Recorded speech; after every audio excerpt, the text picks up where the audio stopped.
Welcome to another episode of TeeVo and the Beard. Hey, we're back. Yeah. And yes, you can't see it, but I'm TeeVo, and that's the beard. Thank you. I was getting a little nervous there. So we weren't on the air last week. For those who don't know, we were in an area that was affected by the recent hurricane. Mhm. We are personally fine, though. We are, yeah. My home's fine, everything. My home is fine, too. So don't worry about us. Right. But if you are so inclined, there were many people that were affected. So please, if you... the kindness of your hearts, go to UNICEF or a charity of your choice. Red Cross, things Red like Cross, that, yeah. just, there are people who were severely affected. Yeah. I lost power for like 6 days. Yeah. Our power came on, like, right before S.H.I.E.L.D. came on. See, I wish mine did, but mine came on Wednesday. And it was very ironic that it came on based on the episode, but of course we'll get on that.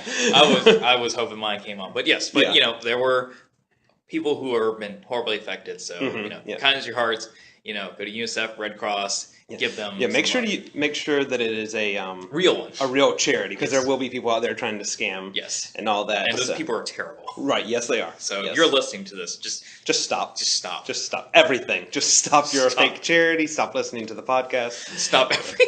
Just stop everything and reevaluate your life if you're trying to get over on people during something like this. Exactly. Yeah. But, do that. And so we have a lot to cover. We do. We have 2 episodes of Flash. 2 episodes of Supergirl. 2 episodes and 1 episode of S.H.I.E.L.D. Yes. Yeah, 2. No, 2. No, just 1. Did we cover episode 3? That's the one we're covering. Because there was an episode in between 2 and 3 because of the debates. There was one last week. That was episode 4. Is that not? No, there's only been 3 episodes because we had the first episode, then we had Meet the Boss, and then we had the May episode is what I'm calling it. May episode? Okay. Yeah. And, okay. I could have sworn there was 3. No, because we had a debate. 4 episodes. Yeah, we had a political debate. I'm looking this up. All right. You fill the air. I'll fill the air. But let's talk about this. So luckily we're gonna save S.H.I.E.L.D. for last anyway. Yeah. So New York Comic-Con was happening, and Iron Fist trailer debuted. Yes. The ever classic Marvel Netflix. We don't know much about it. No. But we know that we like it. And we know that Netflix has done enough good so far that even if it's worst case scenario, even if it's horrible compared to the other ones, it'll still be great good. TV.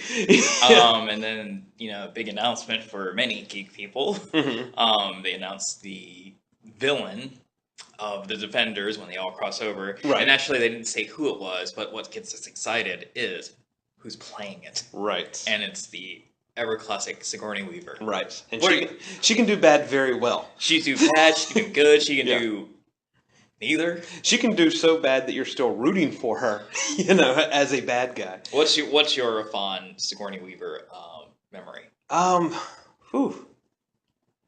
The only part I enjoyed of Cabin in the Woods. Really? Yeah. I still have to rewatch that, though, and give it a second chance as a satire, not as a horror movie. Right. Because I was misled by a few people, by one person, about that film. No, I think she's just a classic actress. She is one of the best parts about Hollywood because, like you said, she can play good, she can play bad. She's always sexy, and yes, and just so I found out maybe because I want to see tonight's episode that we're actually recording this on Tuesday morning, so chances are you may be hearing. That's why I think we're going to episode 4 as well. Yeah. Okay. So anyway. But Sigourney Weaver, mine would be, oddly enough, the first Sigourney Weaver movie I ever saw that I was aware that was Sigourney Weaver. Okay. Now, Ghostbusters didn't count for me because when I first saw Ghostbusters, I was like, what, 3 or 4? Yeah. I didn't know anybody. The only person I was vaguely familiar with who that was Bill Murray. See, for me, it was Rick Moranis. But the first time I ever watched a movie that I was like, that's Sigourney Weaver, was Heartbreakers. Okay. That's actually an underrated film, I think. That movie with Jennifer Love Hewitt and Gene Hackman, that was the first time I was like, okay, that's Sigourney Weaver. I know that. Yeah. And then Galaxy Quest. Oh, of course. That was fantastic. Galaxy Quest is the best Star Trek movie out there. Exactly. But yeah, so classic Netflix Marvel. We don't know much. They're not telling us much. But rest assured, they will satisfy us when it happens. Yeah, because they've done great so far. They would have to really take a left turn on a red light. And that really says, like, the whole Marvel live action thing. That, I mean, they've done great so far. I mean, like you said, like, even if the next product is still not the best, it's still great on its own. Yeah. Like, if Doctor Strange is not as good as, like, Civil War, chances are it probably still would be a very good movie. Right. Just, you know, might not be as good, but who cares? It's still good to watch. Speaking of Doctor Strange real quick, because the CW app is, like, showing that preview every other commercial. Really? I'm not getting that one. Yeah. There's one part where one of the bad guys calls him Mr. Strange. Yeah. He says no, it's actually Doctor. I hope there is a blooper clip. It doesn't have to be in a movie, but I hope there is a blooper clip where he goes, I did not go to 4 years of Strange College to be called Mr. Strange. Oh, that's great. Yeah. Oh, and I believe Benedict Cumberbatch would, you know, has that kind of humor. Oh, yeah. Yeah, for sure. But, all right, so that's enough of Netflix Marvel. Yeah, we'll call that the icebreaker. Yeah. Because we want to get right into the We got a lot to cover. meat of everything. We got a lot to cover, so... This is the Agents of Super Flash episode. So, after we recorded the last episode, we kind of jibbed around a little bit and made ourselves a little checklist for the Flash. Because, you know, for Supergirl, we don't have much expectation. Yeah. S.H.I.E.L.D, we have expectations, but they generally meet them. Right. The Flash is the one show that we were like, you know... Because the way Season 2 ended... We hope you do certain things. Yeah. It's not a deal breaker if you don't, but we just hope you do. Right. So we made a little list of do's and don'ts. Yes. So, Flash do's. Do utilize your villains well. Yes, please. My gripe about last season is, you know, they put... Spoilers, by the way. Oh, yeah. They put Zoom on such a huge pedestal of scary villain. Right. Naturally, when you get the voice of Tony Todd, that's going to happen. Right. To me, and again, opinion, the payoff didn't work. Oh, I agree 100%. And it's worked so against me that I saw Teddy Sears at Dragon Con, and I just kept thinking, you're not Tony Todd. Right. Now, if Tony Todd was sitting next to you, I would come talk to you both. Right. But that's not the case.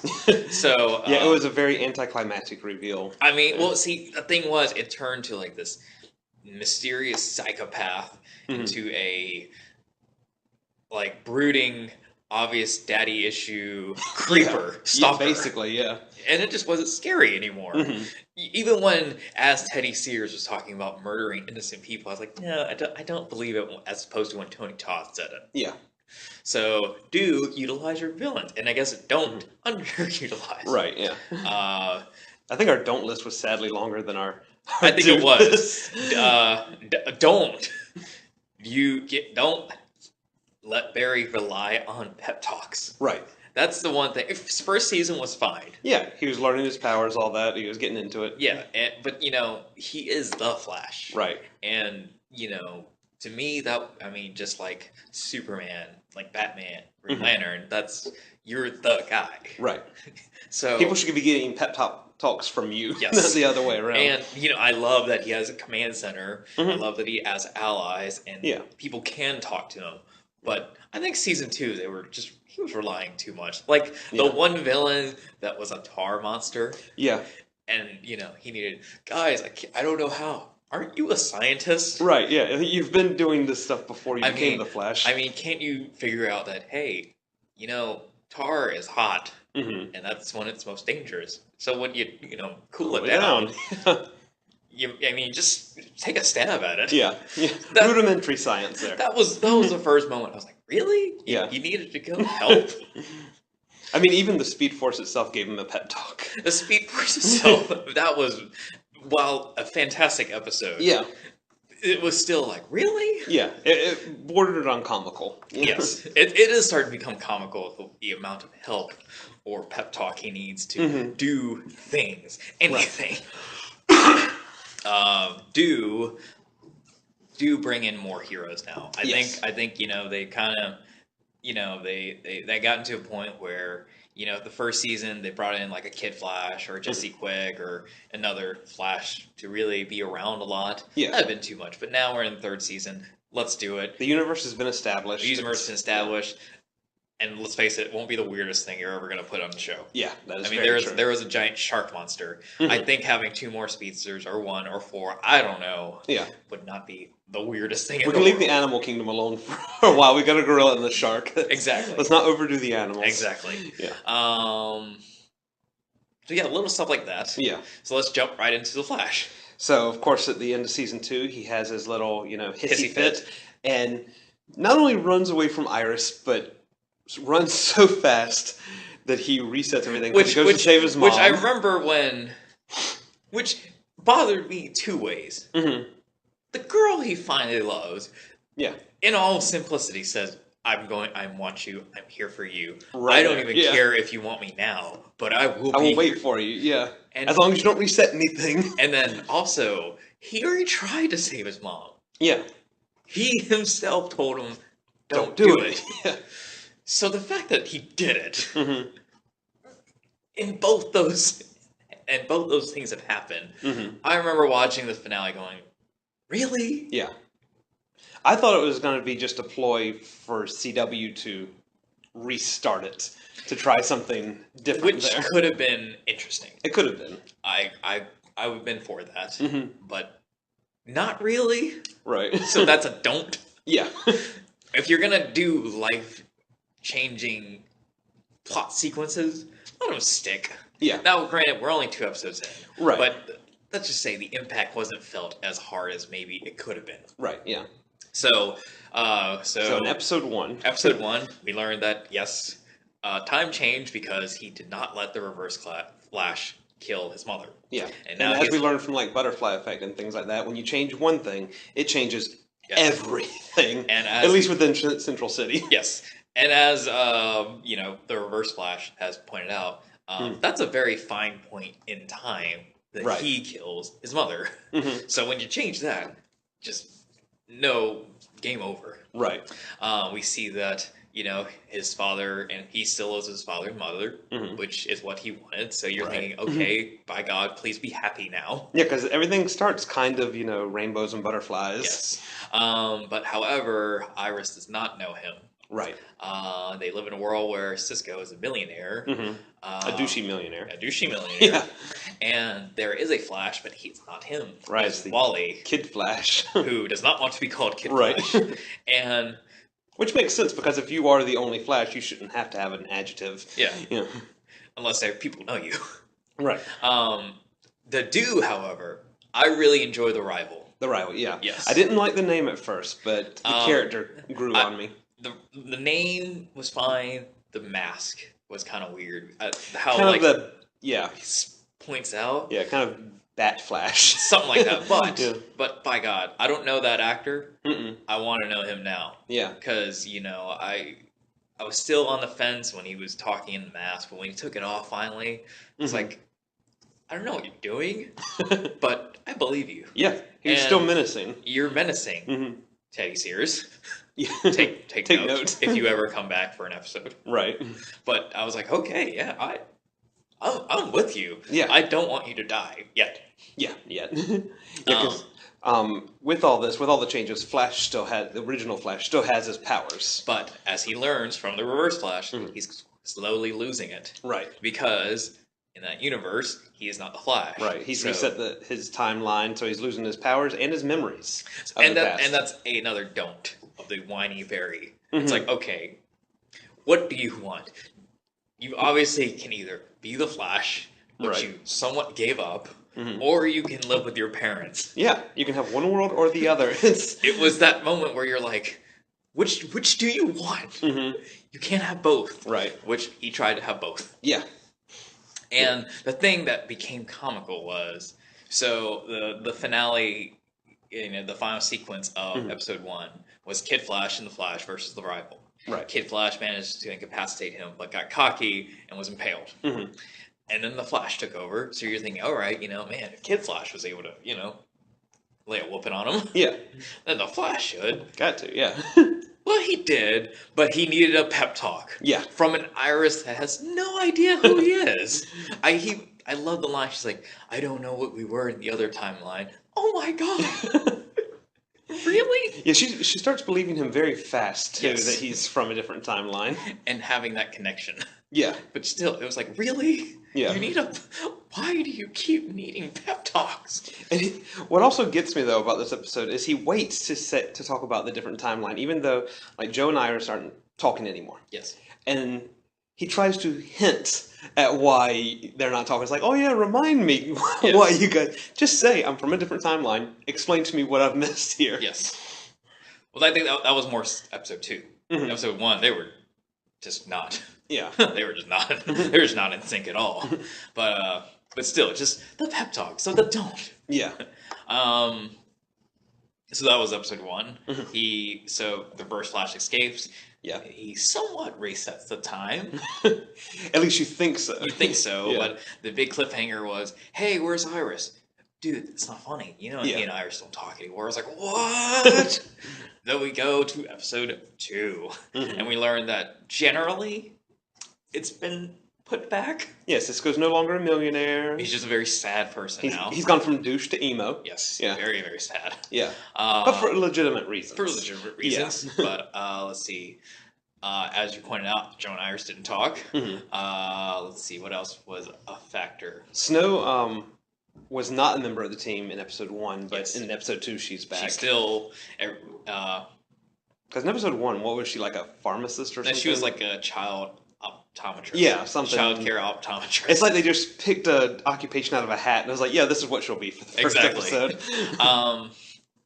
Because even in the first episode, she's too smart to not be, in science. Exactly. But as we see, it's generally back. Yeah. But things are kind of wonky. He has a forensics partner. Yeah. Who does not like him. No. Played by Tom Felton.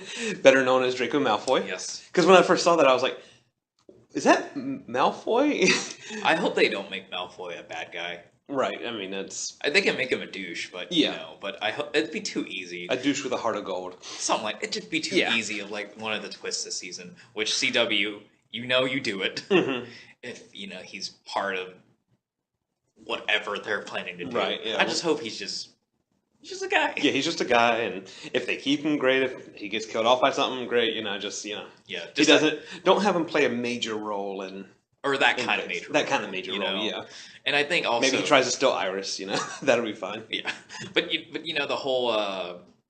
But I think they're overplaying the, hey, you think I'm part of the good guy team, but I'm really not. Because they did it with, Harrison Wells. They did it with Teddy Sears. Yeah. So I think another one infiltrating the good guy group. Okay. Then we're just going to start looking for it with everybody. Exactly. Yeah.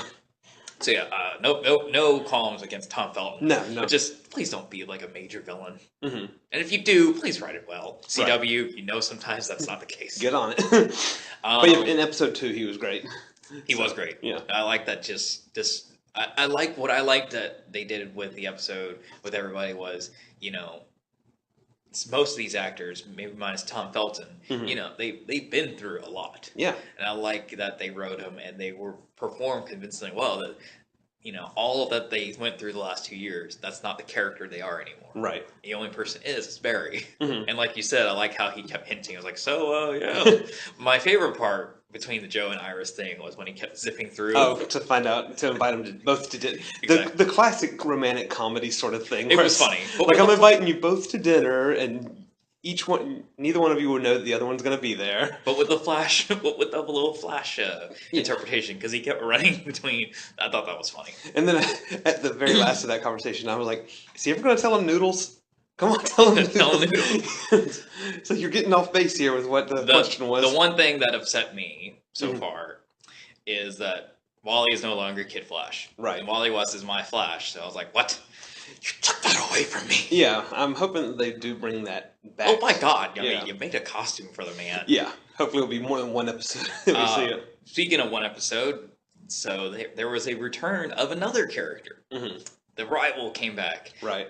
So there is a bad guy by the name of Alchemy who is restoring the Flashpoint timeline and gave the rival his powers back and the memories of the previous timeline. And again, I like that guy. Yeah. I thought he sold well very much as villain.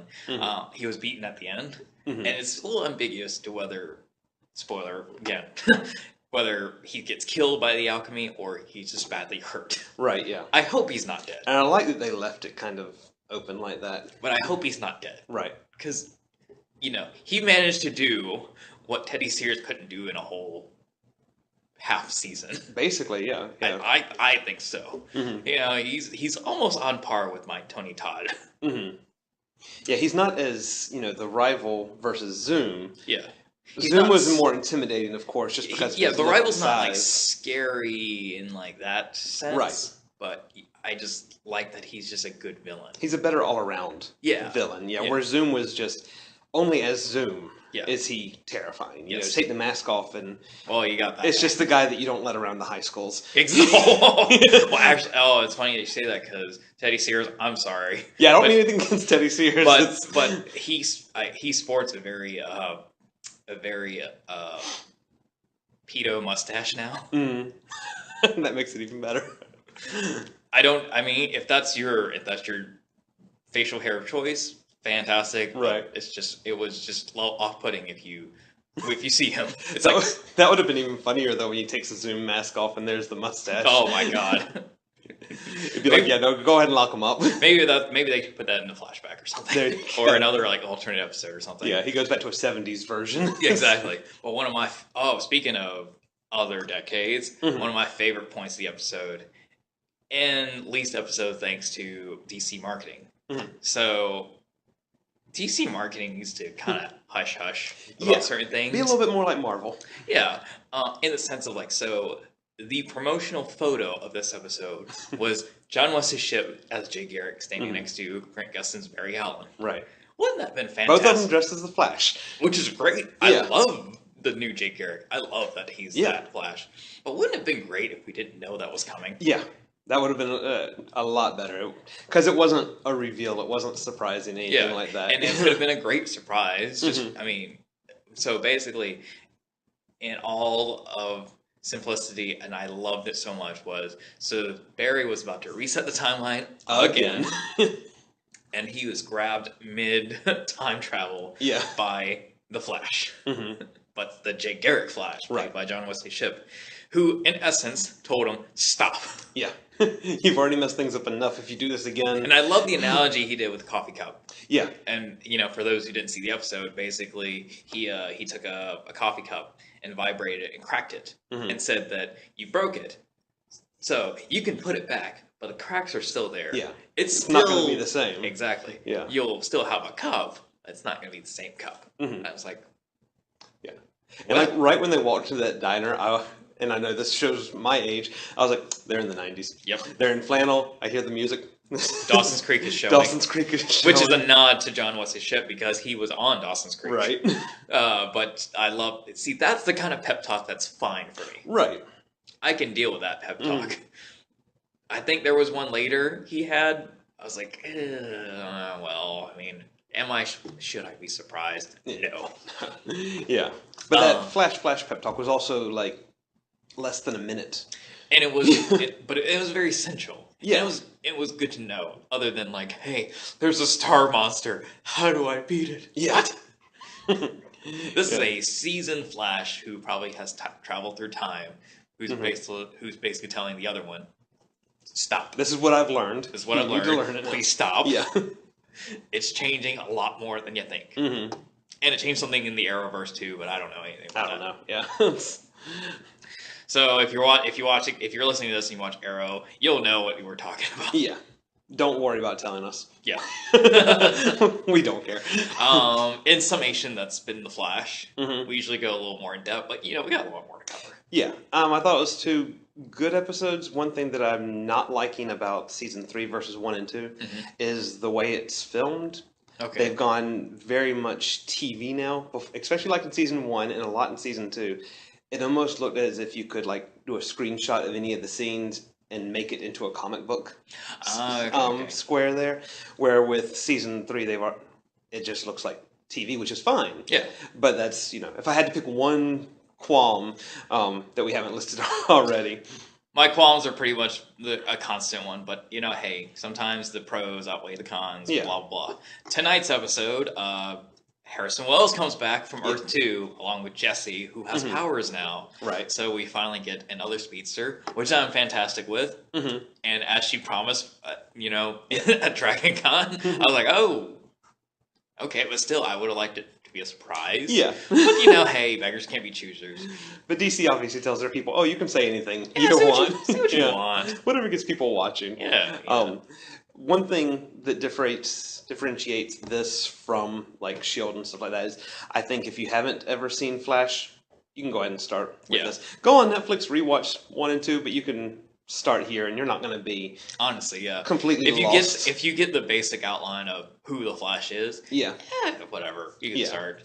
Yeah, I mean, when he has little emotional breakdowns about his parents and Wells, you might need some context, but overall, you're fine. Yeah, season 1 and 2 just builds relationships, basically. Exactly. You're not going to get lost in the story in this season. Now, talking about getting lost in the story sometimes, we're going to go to Supergirl. Supergirl, yes.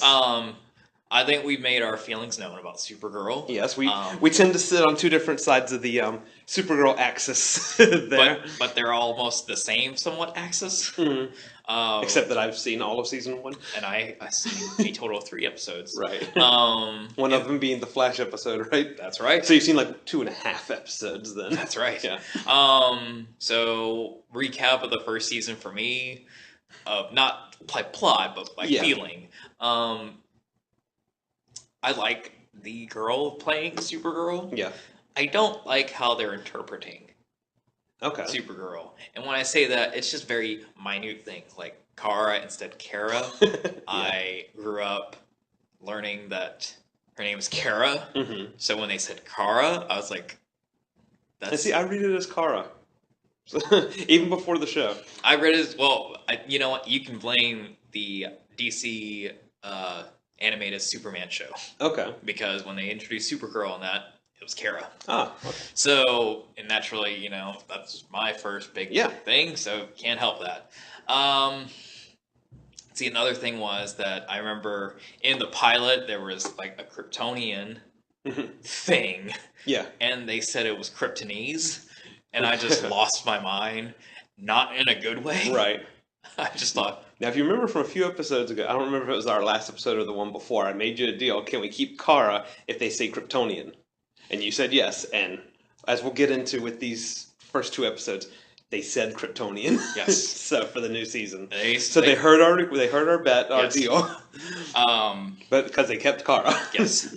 Let's see. But overall, I just wasn't feeling... it seemed too kittens and rainbows. Seemed too much like a Flash knockoff. Okay. And I just couldn't care about these characters enough to keep going in the first season. Right. But I cared enough to keep in the know of what was going on. Right. But not really to watch it. Then we cut to CW, where I'm thinking, okay, well, you're finally on a platform that I can readily watch, and you'll be with your sister brother shows. So maybe that will change how your show is formatted as opposed to when CBS took it over. And it definitely did, because I did watch all of season 1. Yes, your feelings on it, not by plot. But I cannot possibly go plot by plot, because sometimes it would go Monster of the Week, and then sometimes we'd have a running arc for a while. Right. I really enjoy the show. Like you said, Melissa Benoist is just excellent in it.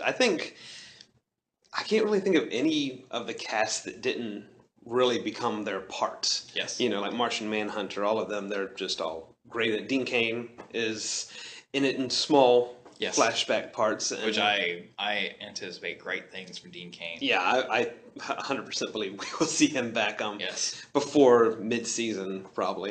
Even though I didn't watch the show, I already have a prediction about Dean Cain. Spoiler, so... We probably had the same prediction. Yes.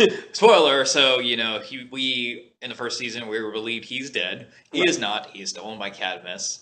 And the thing that triggers me is, so... David Harwood's character is named Hank Henshaw. And for those who know Superman comics, Hank Henshaw is Cyborg Superman. Right. When he is Well, and he is not.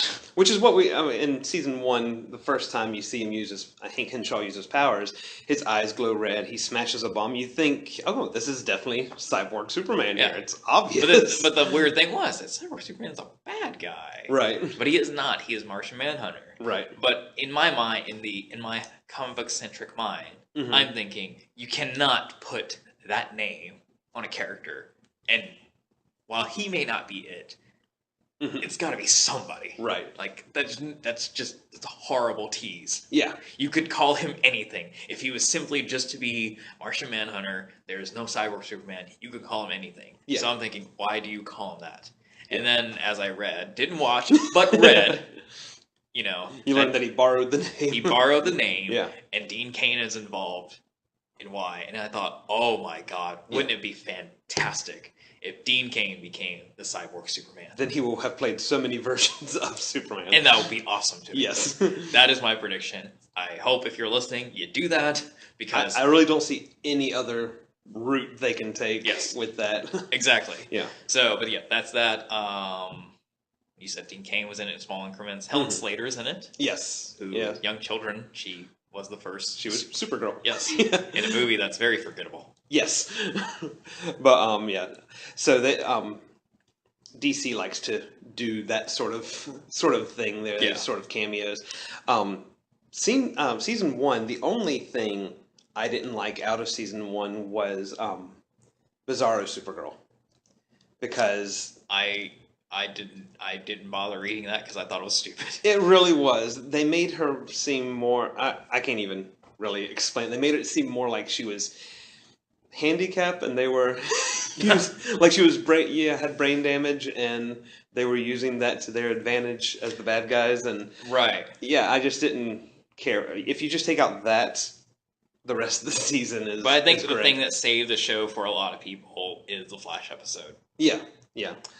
I mean, for me, I watched it, and I hadn't watched an episode since episode 2. Yeah. So, that helped. Yeah. And I thought, you know what, hey, maybe that's just the way, the interpretation of the show.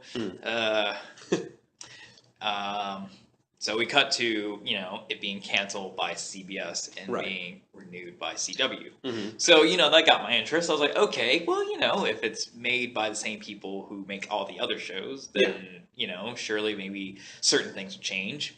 The first big change is the fact that Superman is actually a character now, not just the shadowy figure. Now, see, I don't see that as the first big change. I see that the first big change is where the DEO is, instead of being underground in a secret location. Okay, I don't really remember that much of that. So, that's lost on me. So yeah, we find out that the DEO, which is where they intercept these aliens and stuff like that, doesn't just have a secret underground location out in the middle of nowhere. It's got locations all over the place, kind of S.H.I.E.L.D. style. Right. And this one is basically around the corner in National City there, in this big building, glass, metal, just looks like a regular office building. Which has such a convenient landing point for both Superman and Supergirl to just fly right in.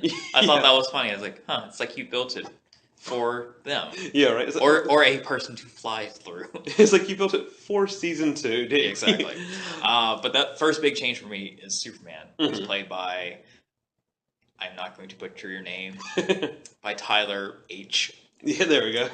I will learn your name because I like your interpretation of Superman so far. I'm not a Superman fan, but I did like. But I will say this,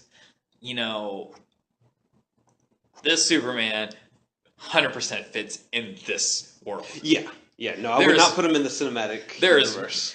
There's no way he could be in with the current movie Superman. No. Which makes me worry, because I'm thinking, by God, if you ever meet your Doomsday or your Darkseid, you're screwed. That's it, yeah. Because, he's kind of getting pushed around a lot, and that's supposed to be Superman. Right, yeah. The superhero fight club, I'm thinking, by God, if Superman joins that thing, everything in that room should be annihilated. Right.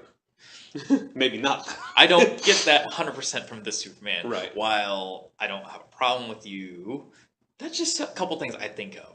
I've seen Superman many iterations in my life. Just saying, yours is more Lois and Clark Superman. Right, yeah, and this totally reminds me and if you have of to fight, that. and if you have to fight Dean Cain, that would just be fantastic. Yeah. I will say, like, when he is Clark Kent, though. Oh, he is Clark Kent. He is a fine Clark Kent. Yeah. Superman, hey, but that's fine. Yeah. Yeah, but when he is Clark Kent, he is one of the best, besides Dean Cain, he is one of the best versions of Clark Kent I've seen. Yes. Yeah. But in summation of the 2 episodes, that it was, they introduced Superman. Mm-hmm. They introduced Metallo. Yeah. We find out that the DEO is why Kryptonite is here. Yes. Yeah, and that it was actually Martian Manhunter that named it Kryptonite, Yes. which I thought was kind of a cheesy little line for them to throw in, but and we learned there was a little history between the Martian Manhunter and Superman. One being the Martian Manhunter wants to keep Kryptonite around, right, as a well, because like you said, Superman and Supergirl aren't the only Kryptonians they were up against. Yes, and Superman obviously has a problem with that. But luckily, the world's kitten rainbows, and they patch things up. Yeah. Because that's just how it really is, yeah. I love the show, but it does get a little saccharine sweet sometimes. With Supergirl's story, they do, they kind of, introduce the whole notion of what it's like to be around someone that understands how you feel, being that, she is, a Kryptonian. Right. She doesn't know many Kryptonians, and in the first season, there was very few Superman appearances. Right. And finally, she's hanging out with her cousin, and being with someone who, if she has certain feelings about where she is in the world, he has the exact same. Yeah. So I like that. Yeah. Of course, that does affect her personal life even more. Yes. She starts ignoring her sister. Yes. Thankfully, it ruined her relationship with her and Jimmy. Because I thought that was so forced at the end of season 1. I'm glad they nicked that right in the first episode. I'm surprised because from what I read, they were playing that up a lot. Yeah. I'm surprised within the first episode that, they just nicked that. I mean, I'm glad because I didn't know how I felt about it. She just straight up broke up with him. I mean, it wasn't even like hinting around or anything. Yeah, I She gave him the whole "we can still be friends" speech. Exactly. I felt bad for the guy, but it's fine. He's a new boss. Oh, by the way, yes, and another thing. Oh, let's not get to episode 2 yet. Because that was my least favorite reveal there in episode 2. Why he gets that position. Oh, okay. Yeah, but we find out that somebody else gets a new job too. Wynn is now part of the DEO, who's basically the new Cisco. Right.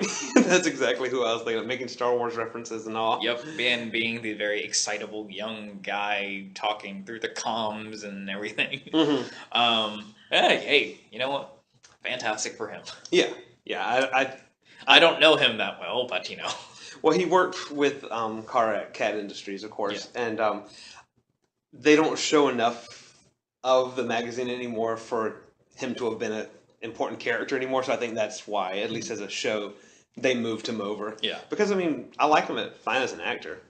Yes. I've seen him last 5 years was the other thing recently I've seen him in, and he's great in that he can show a range of emotions, which I hope they actually let him do. Right. Instead of just being the nerdy guy who learned Kryptonian because he got bored.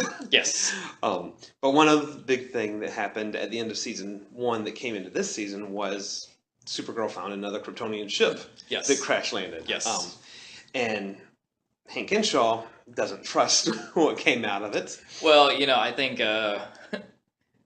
that's one thing that I hope, especially after what happened in the end of episode 2, I hope, maybe Supergirl, kind of sees where he's coming from. Right. I mean, literally. Supergirl's very trusting. Sure, it's a Kryptonian.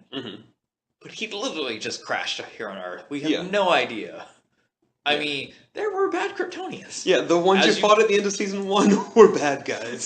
So, I hope she kind of understands why Martian Manhunter is, skeptic. Yeah. Because if I did have to pull one of the kittens or rainbows out of it, I would say that after the first season, Supergirl should be a little bit more cautious. Not necessarily about things flying at the Earth. Right, yeah. Or just, people in general, like when we get into episode 2 and Lana Luthor, which is, I guess, how we're pronouncing it now. It's no longer Luthor, which is how I always pronounced it. I don't care what they're saying. I'm going to always call it Luthor. Yeah. So I can understand you nitpicking with the name pronunciation there. But she completely trusts Lana, which is still kind of up in the air. Lena, excuse me. Which is still kind of up in the air of, I mean, yeah, she seems good right now, but she is a Luthor. Yes. So anything could happen. Yes, exactly. But I like that it didn't go that immediately, supposedly. You know, I think it could have been so easy to, you know, establish her as a big baddie of the season, and they didn't. And I thought, okay, you know what? We don't need her to be a bad guy yet. Yes, yeah. But, you know, I think down the road, sure. And we do have Cadmus, so we don't have to have a Luthor right now to go against. Now, if there's a twist that she is funding Cadmus. Yeah. Because she's taken over LexCorp. Yes. You know, and now it's L-Corp. I know. That's... I was like, but you know... When Supergirl goes cheesy, they go full cheese. Yes. But Cadmus is now messing with people, and they've made Metallo. Metallo's been one of my more interesting Superman villains. Yeah. I like that it's just a robot, but he can hurt Superman because his core is a big piece of kryptonite. Right. And his endoskeleton is, which I love that they call it endoskeleton. Yeah. Is I just said Promethium. Yes. Yeah. The hardest metal on Earth. Yes. Because we can't take things from the Marvel universe. It's like, we're looking at you, Wolverine. You know what this is made of. I hope he's not dead. Yeah, at least the original one there, because, you know, he does have his little sidekick that never gets a name. Yeah, because he doesn't need one. No. Because they needed someone for Superman to fight. Yeah, right when, like I mentioned before we started recording, right when I saw him, I was like, you're dead.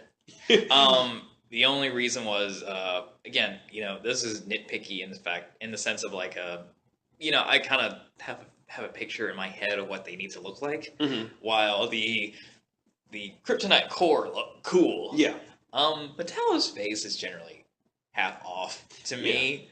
I kind of thought they would do that. They said giving him that he's a strong guy. Yeah, he's got that action hero / almost pretty boy type look to him. So I hope he's not dead, so they can do that justice for me. Maybe that's what happened to him. Maybe that's how he gets half his face. Again, CW, Supergirl. You know, I'm not a loyal watcher. I'm trying to be. Yeah. These are things that will, you know, keep me coming back. Just putting it out there. Yeah. Superman leaves to go back to the Daily Planet. Right. Which, when he comes back to the Daily Planet and gets a call from Mr. White, I mean, he's a fantastic Clark Kent. I think that they should play that a little more. Yeah. Though we don't know when he's going to come back. But I think having him finally show up was a nice thing. Yeah, and when he was in episode 2, I dreaded for a minute. I was like, are they just going to keep him like half the season, all the season? We don't need that. I'm glad that he left and open-ended for, you know, when he comes back. He comes back. If he doesn't, hey, we finally met him. Yeah. One thing I don't get, because Kara wanted to go off to Metropolis to, you know, live with Superman, and of course that started a fight with Alex and all that, you know, about, you know, family and loyalty and all that. How far is National City from Metropolis that they can't just... I mean, at one point when she was talking... In the first episode, when she was talking to Jimmy about going on a date, she mentions flying to Italy. Yeah. So is Metropolis further from National City than Italy is? Because she makes it sound like, oh, there's no possible way I can see him unless I fly there. For me, with no context of how the relationship between Alex and Kara is, that just seemed like an unnecessary hissy fit. Yeah, it didn't make any sense to me. I don't know. Even after seeing season 1, it was still kind of weird.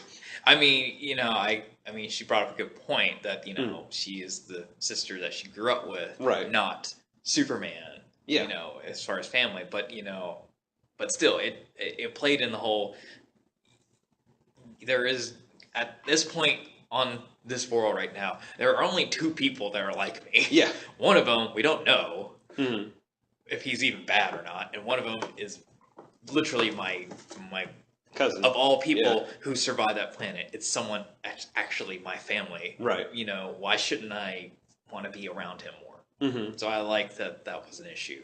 Yeah.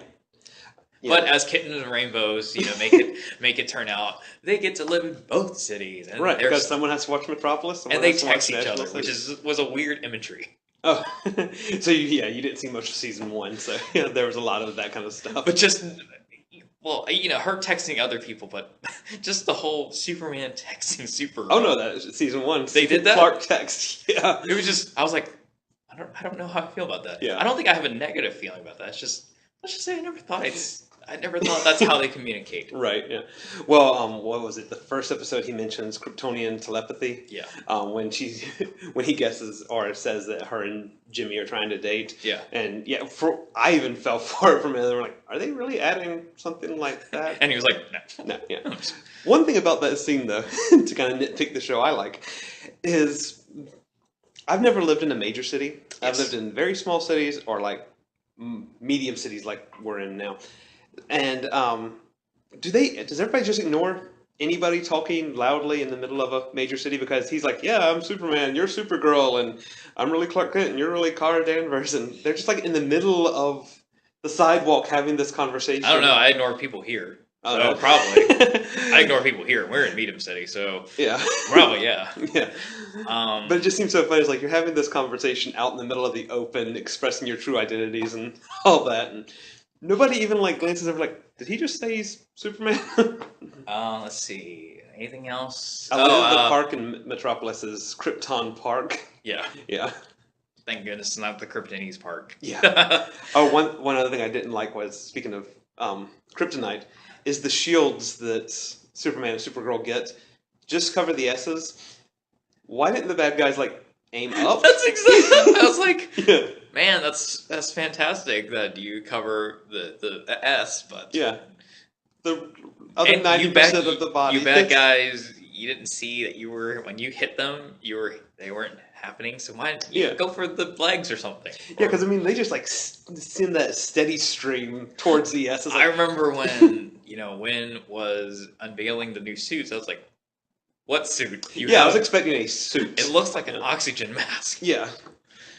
So I thought that was funny. I was like, you're not done. Oh my God, you're done. Yeah. That's it. Because Hank was even about to say something, and I think it would have been towards what we're saying about it. He's like, is this it? But Superman's like, no, we love this. Because, if they would have Because kittens and rainbows. Right. If they would have shot towards the face or leg or something like that, and then explained that this gives them a extra boost of type extra boost of energy, like a 5 hour. It's like their 5 hour energy. Right. Then when Kara does get hit, all she does is plug it back in. Sure. Yeah. So kittens and rainbows. But no, it's just covering the S. Yeah. Because he was on the very fine assumption that they only hit the S. Yeah. But to which was a good assumption because that's what happened. Yeah. But my least favorite part was my favorite character in all of season 1 is Kat. And I loved her because she said Kara. Until now. Yeah. But yeah, she is at least no longer going to be a regular. Yes. I haven't read anything about her not ever coming back, period. That was another major change from going to CBS to CW because they shot Supergirl in Los Angeles. Right. With CBS. And I assume Callista Flockhart lives happily near there with, old Harrison Ford. Right. But CW shoots their shows in Canada. Right. Which I suppose. Yes, it's cheaper. Mm-hmm. And I suppose that Callista Flockhart does not want to temporarily move to Canada. Right. So I can perfectly understand that. I mean, as much as I hate... And by God, she doesn't need it. Right. As much as I hate what they did, I did like how they did it. Yeah. Because I love that scene where Kara and Kat are talking and she goes, I'm not going to be here much longer. And Kara does the whole, oh my God, are you dying? She's like, what? No. No. But yeah, she makes really good points. She's like, I've done everything I can do I like the shark analogy she made. That was pretty good. Yeah, swimming but not getting anywhere. I'm like, and perfect. Now who has the job is Jimmy. Yeah, I was worried they were going to give it to the other journalist guy they just brought in. But thankfully they didn't do anything weird. Like now she's Jimmy's assistant. Right. Now she has a new job. Yeah, she's a reporter and that's our 2 cents on Supergirl so far. Yeah. So are you going to watch the episode 3? I tell people I'm taking it a couple episodes by episode. Okay. So, right now it's like, okay, yeah, I have no reason to not watch it. Because we did get the the tropey hand reaches up for Kara from the other Kryptonian. Yeah.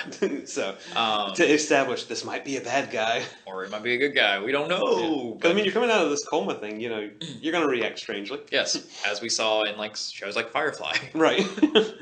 Which I only mentioned because I watched that during our extended time off. Okay. Again, like when Simon cut into the guy and he attacked him, I was like, yeah, well, sure. Yeah, why not? But yeah, right now, yeah, sure, I have no reason to not watch it. Nothing's made me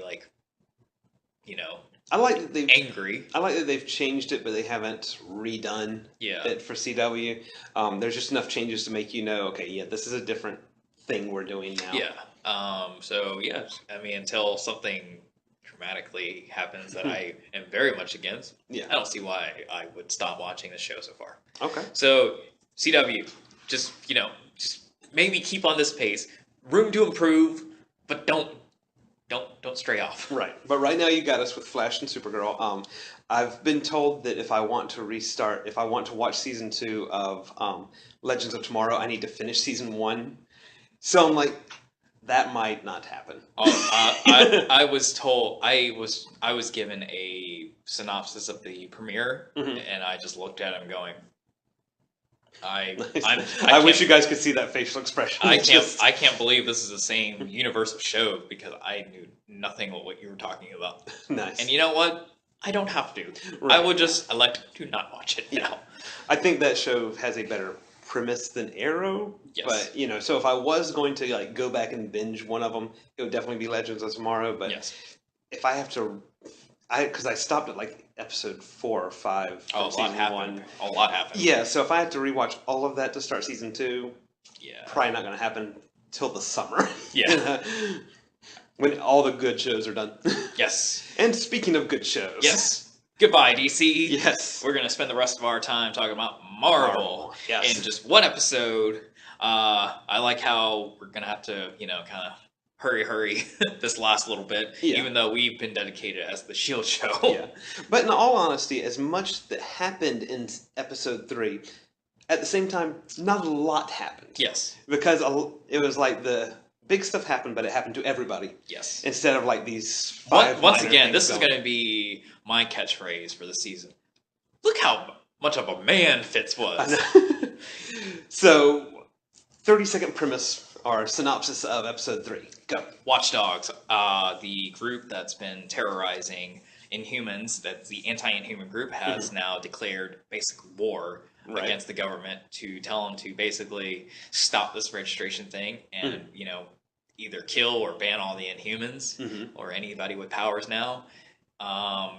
Yo-Yo is caught in the crossfires, and it's up to Matt, Fitz, and Coulson to rescue her, while at the same time, Daisy is now riding with Ghost Rider, with Robbie, and they are caught in a blackout, and everybody's caught in a blackout, and Robbie goes to take care of his business, while Daisy stays with Gabe, and Gabe basically says, go away.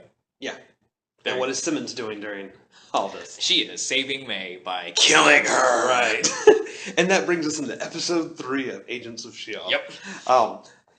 So some of the things that general things. It's funny you say that. A lot happened, but not a lot happened. Right, because normally there's 2 or 3 stories going. Normally 3 stories going, but they're connected, but they're not connected by some huge thing. This one, when the Watchdogs first announced themselves, they announced themselves as the Inhuman Resistance or something. Something like that, yeah. But they're making themselves as if the terrorist group are the Inhumans. Yes. And I love how it does it in sort of that Twilight Zone sort of way, where it's it was almost like they had control over our actual TVs. I like how they do that, especially since we had, at least my house had just come back from the power outage. All of a sudden, there's something strange happening on TV. Right. It really brought us into the show. I think it's one of the episodes that just furthers plot. At least now we know there is they kind of put the whole Robbie looking at the people at the ghosts. And the ghost kind of on the sidelines, just there were no ghosts in this episode. Just a shade, and there is a politician who, spoiler, is leading the Watchdogs, Yes. but nobody knows. Yeah. And she has a very big issue with the Inhumans because I think her brother is taking his sweet time in transforming, or he's dead. Yeah, he's in the terraform clay stuff. That stuff that happens. Being a living room ornament, basically, which I thought was kind of Bates Motel sort of thing. Because she's like, I'm going to turn off the TV. No, I'll leave it on for you so you have we're company. like, okay, is this some kind of invalid? Okay, yes. Yeah. It is. So we don't know. Yeah, it's not 100% established if he's dead or he is just taking a sweet time coming out of that cocoon. So there's her motivation in summation. But yeah, obviously they're going to play more with that. They're not going to introduce this whole notion of watchdogs. You serve 20 minutes. Yeah. So they're not going to introduce the headquarters is just trying to be infiltrated here. You're not going to introduce this whole faction of watchdogs if you're not going to play with it. Right. So it was just more plot development, and because the thing Marvel does well, and a lot of these superhero shows do well, but Marvel especially, even the bad guys like the watchdogs believe they're doing it because of good intentions. Yes. They don't believe they're bad guys. Yes. So, they're trying to look out for the human race. Yes. Really. There was one of the fantastic scenes I loved. There's two of them. Both involve Fitz. Yeah. Again, I'm just enamored with the character development of Fitz. So the Watchdogs use EMPs as their weapon of choice for the episode. Because at first people think that it's Inhumans making all the blackouts happen. Because they threaten to black out each major cities until their demands are met. And of course not. It is the Watchdogs. And when Coulson and Mac save Yo-Yo and with Fitz from a bachelorette party, and they storm in and they start hitting people, and you can assume that Mac and Coulson know how to take care of themselves. I mean, Mac just throws them around like rag dolls. But Fitz, dodging punches and knifing a dude's hand. I was like, look at this man right now. My favorite part of Fitz, though, because it's like we've established that he's a man because I've rewatched some of season 1. Yeah. It's like a different actor. It is. But it's like we've established Fitz as a man, but he still Fitz. So at one point he uses a fire extinguisher as a weapon. Yes. Because that's Fitz. He would just find the closest thing, Yes, he hasn't turned into like a Daisy or a May. Right. He still Fitz. Yeah. But he's a man. He's a Fitz who can take care of himself. And yes. Because during this blackout, it's not just the lights that are out. Nothing electronic works. Coulson's hand doesn't work, I like that, how, he resorted to old school methods. Right. Rudimentary science. Yeah. Oh, yeah. And that was cool. Yeah, because he starts popping up in the wine, and Mac's like, so we're going to get tanked here? No, we're going to make a compass. And it's the ever classic, what sometimes the Flash fails to show. He's a scientist. Yeah. He does know stuff like this, and I'm glad they utilize. Even when their equipment, failed. Because they brought all the good doodads with them. And none of them worked, he brought a pen and a pad. Yeah, Professor Slide Rule. Exactly. Yeah. And I just like that they did stuff like that. And because it really utilizes Fitz in the best way, because it's a situation where if it would have just been Mac and Coulson going in there, bashing heads, sure, they would have knocked out the bad guys, but nothing would have got solved. And also going with its Fitz, even if Fitz was still Fitz in season 1, he would still be able to save the day with all that stuff. Yeah. Because he was just making compasses out of pins and corks and things of water. Exactly. And what Simmons was doing with Dr. Radcliffe. Dr. Radcliffe comes back. We missed him the last episode. And Ada. Ada, yeah. Who plays too small of a role in this. So far, yeah. So far, yeah. It's ever classic. I know you cast a pretty attractive and somewhat well-known actress. You can't just put her on the sideline. I like, though, that to remind you that she is a robot, anytime the Doctor uses, like, a slang or something like that, she's like, what does that mean? Yes. But so we saw that May is not healthy right now, and she is very close to dying. Yeah, dying of fright. Yes. And the fantastic way that they decided to cure her was to kill her. Right, because it's the ever popular IT option. Have you tried turning it off and back on again? And I love the moment of drama where, they were about to revive her, but then the power went off. And if you didn't see that coming, yeah. I mean... Now, if they would have killed her there, let's say I would have been shocked. Yeah, no, yeah, I would have been very shocked had they actually killed her off, but Joss Whedon's not the one writing this anymore, so I didn't feel as nervous. Yes. And if he didn't look at the power core of Ada that much during that scene, I was like, oh, of course, well, he's going to get that. Yeah, I actually thought he was going to bring her out. I thought so too, yeah. Like, use her hands to, like... I thought so. I thought that would have been the moment. Baymax style. Something like, actually, I thought that was coming, but when he just pulled out the core for the power source, I was like, oh, okay. Which he still is going to have to explain. He still will have to explain. Because Simmons, even during all this, Simmons is still very, this is, clearance, yes. Clearance stuff, you can only know about so much. At the beginning, she wouldn't even tell Coulson where May was. Exactly. So that, and we got more of Jeffrey Mace. Mm-hmm. He's still doing that whole, you're a nice guy, but we don't know how we feel about you. Right. And I'm wondering, though, because I got to thinking about this during the break, if he's supposed to represent the Inhumans, but we're taking the name from the 1940s where he was a super soldier created, he's not an Inhuman. Yeah. So I'm wondering if they're going to play with that, or if they're just kind of generalizing everybody as Inhumans that has powers. Well, I don't know. I'd like to think, since they were bringing him to this era, because that character, existed a long time ago. Yeah. So I think already there are all kinds of different things that they're going to do. So we just have to wait and see. Yeah. And Daisy leaves Robbie. Yeah. And that's the other thing that happened. Mm-hmm. Tonight's episode, Hellfire comes back. Yes. So we get to see that guy come back. And I think it's the first interaction with Coulson and the Ghost Rider now. Yeah. Yeah, because Coulson does mention Ghost Rider in episode 3 here, and wanting to see him. I like. He's like, Jesus, everybody met this guy. Yeah, basically. But I hope that's going to be fun, and also going with Robbie's origins. So he's we've met his brother now. We met his brothers, and in the comics, he is possessed not with the spirit of vengeance, but with the demonic spirit of his satanic uncle. Right. If you look in the cast list of tonight's episode, we do meet his uncle. Okay. Now, whether he's alive, because they did mention him in this episode, right? He has a part to play. We don't know whether it be tit for tat with the comics or their own spin. But we do get to meet his uncle tonight, whether he's alive or if it's a flashback, or or if he's one of the ghosts, or if he's one of the ghosts, right? So we shall see. But I'm glad that they're not completely abandoning that story. Mm-hmm. They could change it, of course, because it's not fun if you do like a 100% faithful adaptation. Right, because then I could just read the comic. Yeah. And I've done that. I've had that happen to me. It's not DC or Marvel related, but I saw that there was a comic version of Rocky Horror Picture Show. Yeah.